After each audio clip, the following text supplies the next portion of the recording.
guns of Hitler's superweapon have obliterated the pride of the British Navy. It's a stunning victory. Bismarck now turns her attention to Prince of Wales. With the loss of the flagship, the British were suddenly in a terribly weak tactical position. HMS Prince of Wales is alone.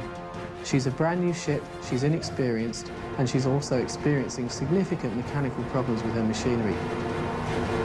Prince of Wales wields plenty of firepower, 10 14-inch guns, but 8 of her guns are housed in complex new quadruple turrets that are untested and malfunctioning. Bismarck and Prince Eugen are here. The Prince of Wales is here, just 8 miles away. Prince of Wales Captain John Leach orders a hard turn to starboard to avoid Hood's wreckage. Bismarck and Prince Eugen train her guns on the lone British ship. It was extremely easy for the Germans to switch targets. A tiny, minute alteration to their stereoscopic rangefinders brought their fire to bear on Prince of Wales almost immediately. The German strategy is simple. Put shells on the target. Bismarck and Prince Eugen rapid fire their main and secondary armament. The results are devastating. First hit struck the compass platform where Leach himself was standing. He killed everyone there except for himself and 2 others. The second hit struck the director control tower just to the rear of the compass platform. The next series of hits would strike the ship on her aircraft crane, her funnel, in the boat deck, and 3 below the waterline. But the withering German assault is too much for the battered battleship. She suffers 7 devastating hits. 14 men are dead. Their guns are jammed. There was really no way that she was in a position to take on 2 German fleet units that were trained and worked up. After firing 23 salvos, Prince of Wales makes smoke and retreats to the southeast. Admiral Lutyens, aboard Bismarck, chooses not to follow. She's suffered 3 damaging hits from Prince of Wales. 2,000 tons of seawater flood her forward compartments, and her fuel tanks are ruptured. She's hemorrhaging precious oil. Admiral Lutyens must find a port and put in for repairs. At 6:14 p.m. on May 24, 1941, Bismarck breaks away from Prince Eugen and steams for sanctuary in Nazi-occupied France. Bismarck vanished in the direction of west, and that was the last time we saw the Bismarck. For the Royal Navy, the loss of Hood is devastating, but the tragedy only strengthens their resolve. With unrelenting determination, they deploy every weapon in their arsenal, including a fleet of antiquated torpedo bombers, to avenge the loss of Hood and sink the Bismarck.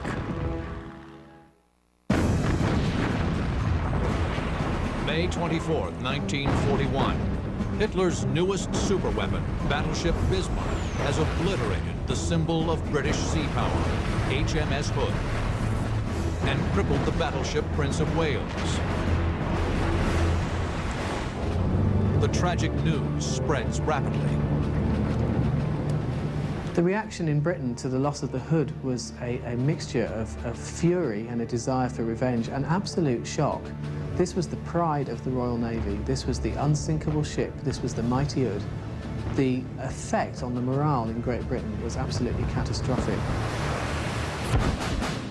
The British respond quickly and decisively. Prime Minister Winston Churchill vows Bismarck must be sunk at all costs. We all wanted to revenge the Hood. There's no doubt about it. Every ship in the Navy, the smallest ship, the biggest ship in the Navy, wanted to revenge the Hood. And that's what we sent out to do. Within hours after Hood's sinking, nearly every warship in the North Atlantic is sent to reinforce Fleet Admiral John Tovey's command. Bismarck is now 2,000 miles from France. The wounded Prince of Wales shadows Bismarck with the cruisers Norfolk and Suffolk. Tovey himself commands the operation from the battleship King George V. His battle group is 300 miles east of Bismarck. A detachment known as Force H steams in from the south. Tovey, hours behind Bismarck, determines his best weapon for a quick counterattack is an airstrike.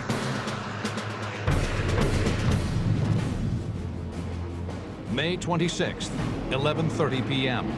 This far north, it's still light as the Fleet Air Arm launches a flight of Swordfish torpedo bombers from the aircraft carrier Victorious.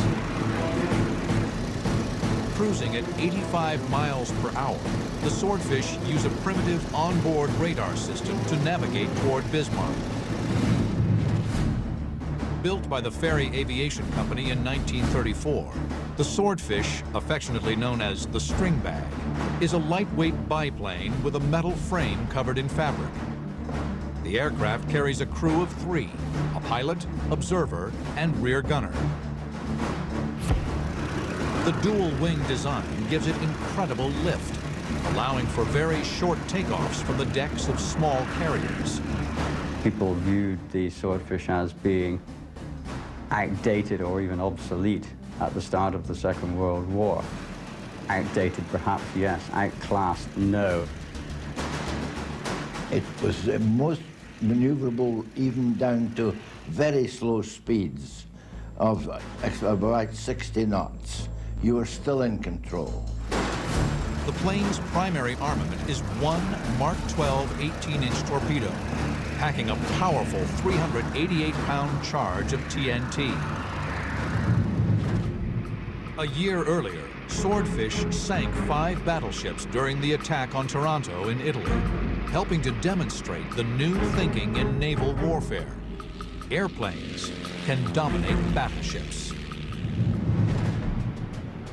Now, a flight of 8 Swordfish speed toward Bismarck. They break into 3 attack groups.